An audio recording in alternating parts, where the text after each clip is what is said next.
بصوا بقى، في ناس بتحب العربيات وفي ناس بتحب الطيارات وفي ناس بتحب حاجات كتير جدا.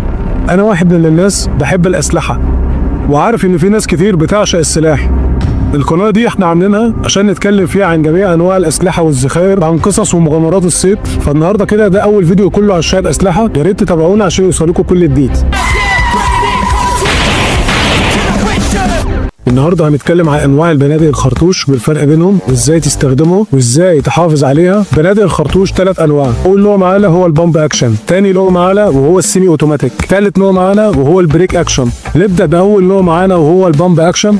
اول ما تمسك البندقيه هتحس ان وزنها تقيل، بس مع الوقت هتاخد عليها وهتتعود عليها. بالنسبه لاجزاء البندقيه، اول جزء معانا هو البوت ستوك، وده الجزء اللي بيرتكز على الكتف اللي هو الدبشك. تاني جزء معانا وهو ريسيفر، وده المكان اللي بيحصل فيه الحركه. تالت جزء معانا وهي الماسوره، دي اللي بتخرج منها الطلقه. رابع جزء معانا وهو المخزن اللي بتحط فيه الطلقات. خامس جزء معانا وهو التريجر اللي هو الزناد، وده الزرار اللي بتضغط عليه عشان تضرب. سادس جزء معانا وهي الدبانه اللي هي الخرزه الاماميه اللي بتصوب عليها. اشهر نوعين في البامب اكشن، اول نوع معانا هو الموسبيرد 500، تاني نوع معانا وهو ريمينجتون 870. اهم حاجه في البندقيه هو الامان. لو معاك بندقيه موسبيرج هتلاقي زرار الامان فوق الاحمر يعني جاهزه للضبط. لو معاك ريمينجتون هتلاقي الزرار ورا الزناد. اول حاجه وانت بتستخدم البندقيه لازم تشد الاجزاء، تفتح الخزنه وتبص عليها كويس فيها طلقه ولا لا. تاني حاجه لو ما فيهاش طلق تبدا تدخل الطلقات واحده ورا الثانيه. اول حاجه بتفتح الاجزاء من فوق، تاخد طلقه واحده، وبعد كده تدوس على الزرار وترجع الاجزاء، وخلاص كده السلاح جاهز معاك. عيوبها بتحتاج تدريب عشان تعمر البندقيه بسرعه، خصوصا لو كانت في رحله صيد. عيوبها ممكن تشتت تركيزك وانت بتعمر بين كل طلقه والتانيه. معظم الصيادين بيحبوا بنادق البامب اكشن خصوصا في الصيد البري لانها قويه وسهل اصلاحها. كده يعتبر كل حاجه بالنسبه للبندقيه البامب اكشن. تاني نوع معانا وهي البنادق السيمي اوتوماتيك. البندقيه السيمي اوتوماتيك بتشتغل بنظامين، اول نظام معانا الغاز، تاني نظام الكسور الذاتي. ليه اغلب الناس بتحب النوع ده؟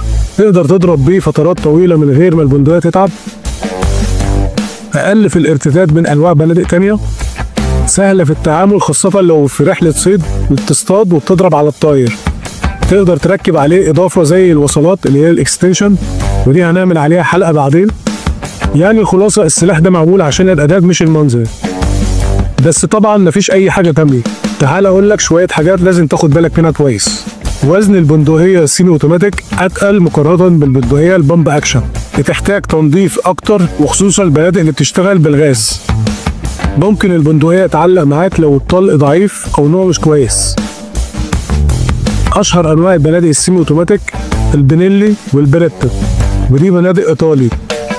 طبعا كل بندقيه من دول ليها مواصفاتها وانت بتختار على حسب استخدامك، سواء كان صيد او رمايه او دفاع عن النفس. طبعا لازم تبقى عارف انك لو اهملت تنظيفها هتحصل مشاكل كتير. كل فتره حاول تفك السلاح وتنظف الريسيفر والماسوره كويس جدا، خصوصا حوالين نظام الغاز. بالخلاصه البندقيه السيمي اوتوماتيك دي من امتع البنادق اللي ممكن تجربها وتستخدمها، بس لازم الاول تعرف ازاي تستخدمها وازاي تحافظ عليها. ولازم زي ما اتفقنا احنا دايما ننظف البندقيه اول باول علشان ما تخسرش مشاكل كتير قدام. بندقيه عاليه جدا بسبب قله الارتداد، ده بيساعدك تضرب اكتر من هدف بسرعه بدون ما تفقد التحكم. اكتر دول بتحب تستخدمها امريكا واوروبا، بيستخدموها في صيد الطيور. واكتر دول بتصنع البندقيه السيمي اوتوماتيك ايطاليا وتركيا. بس وكده يبقى خلصنا كل حاجه عن البنادق السيمي اوتوماتيك. ثالث نوع معانا وهي البنادق البريك اكشن، وناس كتير بتعتبرها علامه من علامات الصيد الحقيقي وبيعشقوا البندقيه دي. البندقيه دي في منها نوعين، سايد باي سايد ودي ماسورتين قصاد بعض، وسوبر بوزي دي ماسورتين فوق بعض. البندقيه دي من اول البنادق اللي اتصنعت في العالم للصيد، ويقال ان اول بلد صنعتها بلجيكا، بس الاكيد انها قديمه جدا وهي رمز للصيد الكلاسيكي. معروفه انها سلاح للصياد اللي بيفهم مش اللي بيدور على عدد طلقات كتير. البندقيه بسيطه جدا وما فيهاش اي تعقيد. بتفتح البندقيه من فوق، تحرك المفتاح في اتجاه الفتح، بتكسر الماسوره، بتحط طلقتين جنب بعض او فوق بعض على حسب نوع الماسوره.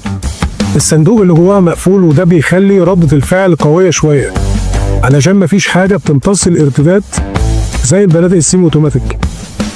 الميزه اللي تخلي الناس تحبها اكتر هي لما تضرب بيها لازم تكون محترف، لان بيبقى معاك طلقتين بس.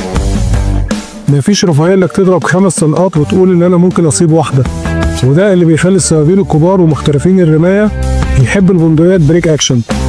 من الاخر كده، لو انت مبتدئ وعايز سلاح تتعلم عليه، فبالنسبه لك البندقيه البريك اكشن دي انسب نوع ممكن تبدا بيه. اشهر الدول اللي بتحب تستخدم البنادق البريك اكشن بريطانيا والمانيا، النمسا وروسيا. وكده يعتبر قلنا كل المعلومات عن البندقيه البريك اكشن. خلاصه الثلاث بنادق، البريك اكشن بندقيه ملوكي شويه، ينفع للهدايا او كقطعه فنيه. بالنسبه للبنادق السيمي اوتوماتيك فهي متطوره شويه عنهم، شكلها جديد وليها اكسسوارات كتيره. ولو وصلت معايا لاخر الفيديو يبقى انت فعلا مهتم وعايز تتعلم صح. اكتبوا لي في الكومنتات ايه الحلقات اللي انتوا عايزيننا نتكلم عنها، وما تنساش تعمل لايك وشير وسبسكرايب وتفعل الجرس عشان يوصلك كل جديد. ونصيحتي ليك في اخر الحلقه، خلي بالك من نفسك وتابع القناه عشان في معلومات كتير الفتره اللي جايه هتفيدك. مستنيكوا في الفيديوهات اللي جايه.